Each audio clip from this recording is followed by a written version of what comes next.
Veja como a OTAN provavelmente reagiria a uma invasão americana. Quando a invasão começa, a OTAN entra em emergência total e as primeiras horas decidem se ela sobrevive ou colapsa para sempre.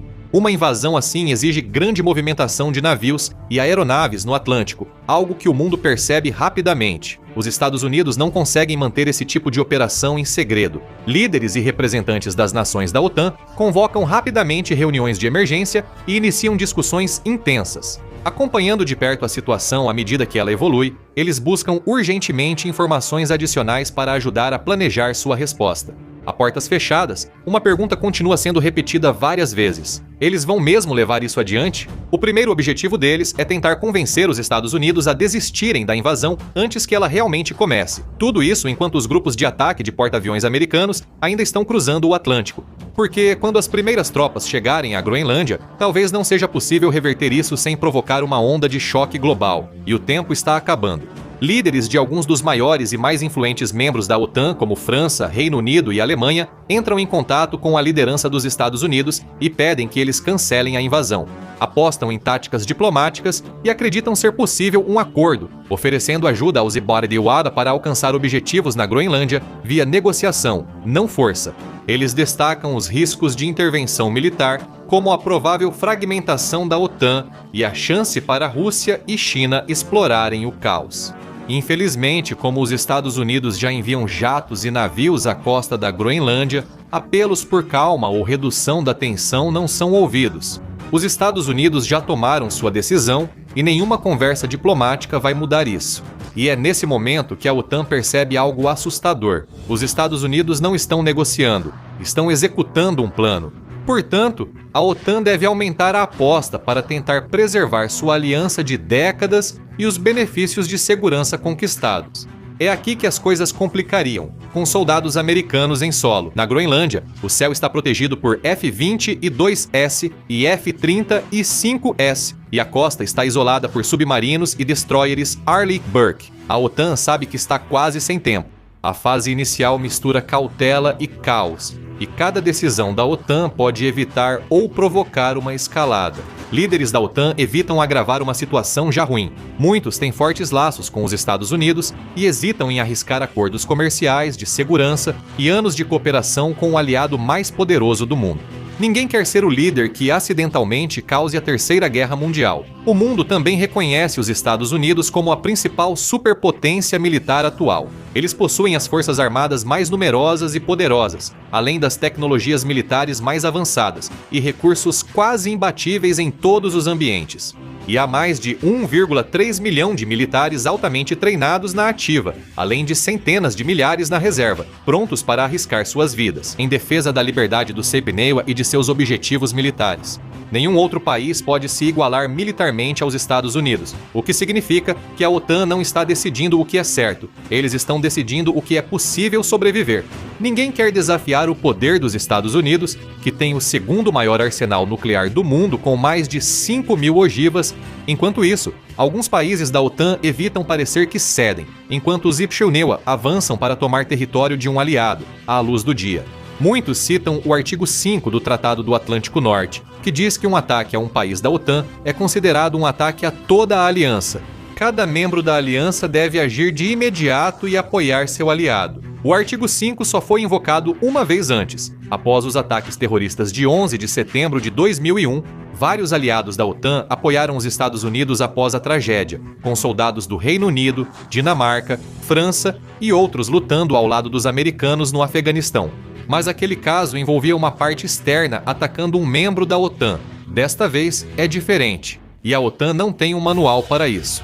Esta batalha envolve um membro da OTAN, o mais poderoso e influente de toda a aliança, atacando o território soberano de outro. Alguns afirmam que o artigo 5 não se aplica aqui, pois os Sepnewa não são força externa e não há precedente. Os líderes da OTAN enfrentam um teste quase impossível, que pode levar ao colapso da aliança e mudar a ordem global. Por quê? Porque a OTAN foi criada baseada na premissa de que os Estados Unidos garantem a soberania e segurança dos membros. Embora os membros tenham seu papel a desempenhar, os Sepnewa sempre foram o maior participante da aliança. Eles são a força motriz por trás da promoção da paz e da prevenção de conflitos em toda a Europa e além.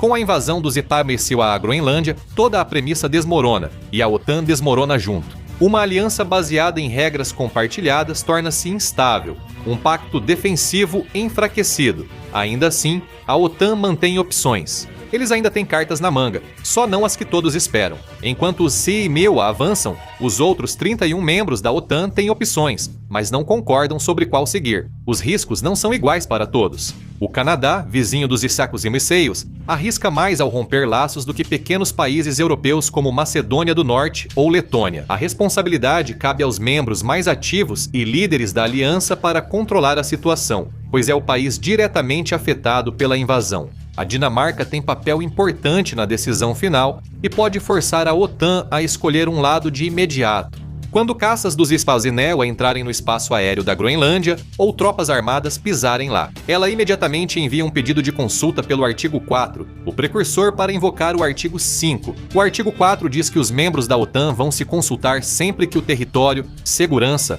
ou independência política de um membro estiver sob ameaça. Assim, eles avaliam a gravidade e decidem os próximos passos. O Conselho do Atlântico Norte, principal autoridade política da OTAN, entraria em sessão de emergência contínua. Líderes discutem intensamente sobre os próximos passos, enquanto grandes desacordos ocorrem nos bastidores. A OTAN busca demonstrar unidade com sua declaração mais forte, condenando publicamente os Estados Unidos e exigindo rápida desescalada. A OTAN tenta projetar força enquanto se fragmenta internamente. Os membros destacam que os Estados Unidos minaram tudo o que a aliança representa ao abandonar um aliado de longa data, desestabilizando a Europa e colocando o futuro da OTAN e a segurança do mundo ocidental em extremo perigo. É simbólico e pouco provável que altere os planos dos Estados Unidos, mas indica ao mundo que o resto da OTAN mantém as normas. A aliança surgiu das longas sessões de emergência, com todos atentos à Groenlândia, enquanto a invasão avança. Apesar das divergências entre líderes e representantes, a aliança deve seguir seu arcabouço legal. Os membros da OTAN não podem simplesmente formar mini-blocos e impor decisões que sobreponham as vozes discordantes. Na prática, as consultas continuam até que se chegue a um resultado que todos os membros possam aceitar. A OTAN sempre funcionou assim, e antes o sistema geralmente dava certo, mas agora ele pode ser justamente o que vai quebrar a aliança. Negociações tendem a ser rápidas e fáceis, pois membros se consultam com frequência e conhecem os limites dos outros, muito antes de qualquer crise, mas nunca enfrentaram algo como esta. Alguns países exigem a expulsão imediata do céu-meio da aliança. A OTAN não possui mecanismo formal para expulsar membros, e nenhum país foi forçado a sair. A OTAN não possui um modo claro de sancionar ou autorizar força militar contra seus próprios membros. A ideia de tropas britânicas, alemãs ou canadenses desembarcando na Groenlândia e apontando rifles para invasores americanos parece quase impensável. Nenhuma das nações da OTAN quer uma guerra com os Estados Unidos, mas nenhuma delas quer ficar de braços cruzados e deixar a invasão acontecer, muito menos sem contestação. Presos entre a cruz e a espada, a aliança começa a se fragmentar ao final da primeira semana após a invasão. A OTAN ainda existe oficialmente e legalmente, mas uma vez que os membros percebem que ela não tem como responder a uma crise como essa, as nações individuais começam a agir por conta própria. E é aqui que as punições e penalidades pelas ações dos Estados Unidos começam a ser aplicadas. Não é com balas, mas com influência. Alguns países não conseguem pressionar os Estados Unidos, mas outros têm poder e aplicam pressão política e econômica para que recuem. França e Reino Unido cortam o compartilhamento de inteligência com os Estrela e ameaçam suspender acordos comerciais e cooperação de segurança de longa data. Outras nações da União Europeia e aliados decididos a responder suspendem contratos de defesa com empresas dos Estados Unidos. Eles também controlam a exportação de tecnologias avançadas de uso dual e componentes críticos. Os Estados Unidos teriam que manter sua invasão, incluindo semicondutores avançados, sistemas aeroespaciais e tecnologia para operações árticas e submarinas.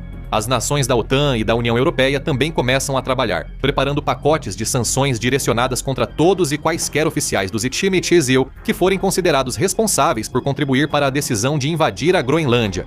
Estas não são sanções ao estilo russo para prejudicar a economia ou punir os americanos, mas sim sanções direcionadas. Pressão para explorar redes interdependentes que sustentam a cooperação transatlântica e tornar qualquer domínio sobre a Groenlândia mais difícil de manter e menos valioso para os Isekutau. A ideia é simples: enfraquecer os Estados Unidos, dificultar sua invasão sem usar armas e reduzir sua influência, enfraquecendo os sistemas que usaram por décadas para projetar poder além de suas fronteiras.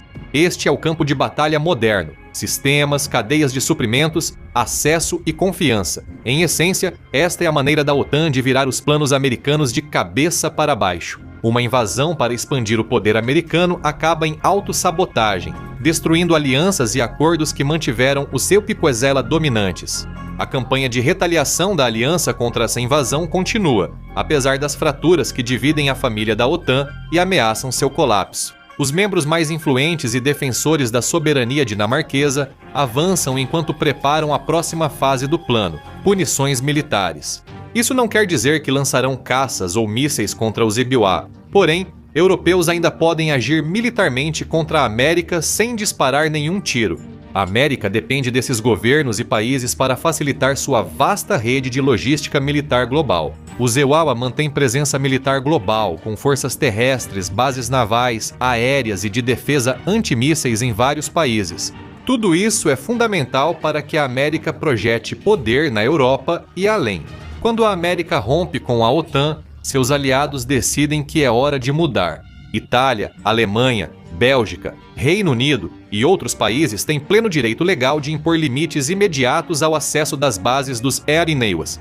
Isso restringe o uso americano de instalações, espaço aéreo e corredores de trânsito. Eles também retiram oficiais dos SEARADEU de cargos de comando sênior na OTAN e reduzem ou encerram acordos de implantação rotativa. Isso reduz muito a capacidade dos Estados Unidos de projetar poder globalmente. Essas medidas não precisam de consenso da aliança. Cada nação independente decide como governar seu território e administrar instalações americanas nele.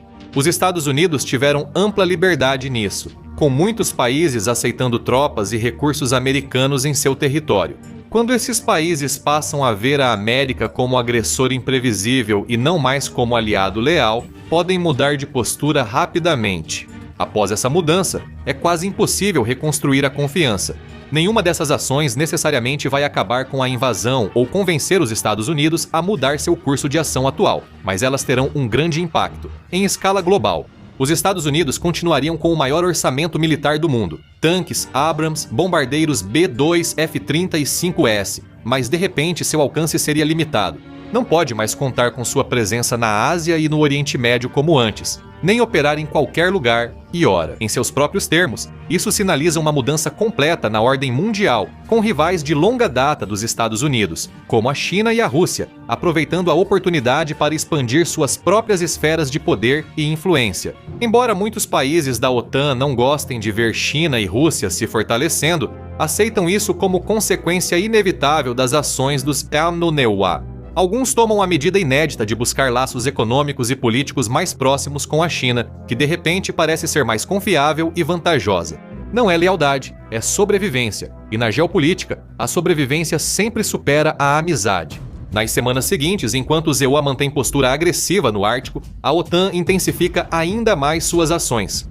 Se houver unidade entre os membros centrais da aliança, eles buscam coordenar sanções econômicas mais rigorosas para atingir os Estados Unidos de forma mais dura que antes. Europa e Estados Unidos são grandes parceiros comerciais, trocando centenas de bilhões de dólares em bens e serviços anualmente. Países com postura rígida cortam o comércio, isolando os excêntricos de mercados importantes e de grande parte da cadeia global de suprimentos. O impacto para os Estados Unidos é enorme. Apesar de seus recursos, a América depende da cadeia global de suprimentos, pois não consegue substituir totalmente materiais e manufaturas internamente. A Europa e a economia global também são afetadas, o que enfraquece ainda mais a posição dos Estados Unidos. Alguns países da OTAN consideram que enfrentar Washington compensa, mesmo com custos. Com o aumento do ressentimento contra os Imaribistal, cresce o apoio popular a ações mais rígidas. Mas a Europa ainda tem outra carta importante na manga: 3,6 trilhões de dólares em títulos do Tesouro dos Issei-Iowa, o que representa cerca de 40% de todas as reservas estrangeiras dos Estados Unidos. Títulos do Tesouro dos Issei-Iowa estão com setores público e privado europeus, mas a União Europeia pode vender grandes partes dessas reservas. Isso aumentaria os custos de empréstimo nos Itaúsa e causaria uma crise orçamentária no Congresso. Países europeus poderiam vender dólares de suas reservas. Se outros países seguirem o exemplo, o dólar cairia até que seu status como moeda global fique instável. Os meses após a invasão desencadeiam uma rápida mudança estratégica em toda a Europa, e é nesse ponto que a OTAN deixa de ser a OTAN como conhecemos. Mesmo antes da crise, países europeus já elevavam gastos em defesa após anos de subinvestimento e dependência dos IBAWA. Agora, a tendência se intensifica. Orçamentos maiores, novos tanques, veículos blindados, mais navios, aeronaves, além de drones e guerra cibernética. Com os EUA deixando de ser confiáveis após invadirem um aliado, os demais membros da OTAN aceleram seus preparativos para novos tipos de campo de batalha. Países grandes e ricos querem fortalecer defesas e reduzir dependência de outros o mais rápido possível. Enquanto isso, países menores perguntam: se os EUA podem tomar a Groenlândia à força, o que os impede de fazer o mesmo conosco? O medo se espalha como fogo pelo mapa. Como resultado, eles passam a trabalhar ativamente para reduzir sua dependência dos Estados Unidos e formar alianças de segurança mais fortes com vizinhos mais próximos e confiáveis. A invasão pode quebrar a OTAN, mas também pode forjar algo novo, uma Europa mais forte e unificada. Uma Europa com verdadeira autonomia estratégica, forças militares mais robustas para defender seu território e iniciativas de defesa em todo o continente. Isso permitirá que a União Europeia renasça das cinzas como uma potência mais formidável do que em qualquer outro momento da história. Enquanto isso, o dano aos Estados Unidos é severo, em mais de um aspecto. Enquanto aliados e parceiros da OTAN dos EUA provavelmente evitam confronto militar direto ou tentam impedir a tomada da Groenlândia, eles ainda fazem tudo ao seu alcance para fazer os Estados Unidos se arrependerem da decisão e para punir os líderes responsáveis por ela. E se a aliança da OTAN de alguma forma sobreviver às consequências, ela o faz em um novo formato, quase certamente sem qualquer envolvimento dos Estados Unidos. Ela se torna uma aliança focada na União Europeia, priorizando unidade, segurança e cooperação entre as nações europeias, deixando os Estados Unidos por conta própria. A invasão pode gerar ganhos imediatos, como território, recursos e vantagem estratégica, mas também causa perdas sérias a longo prazo, já que a Groenlândia não é o maior prêmio aqui. A ordem global é agora. Vá conferir. Isso vai acontecer se os EU saírem da OTAN dia após dia, ou clique neste vídeo em vez disso.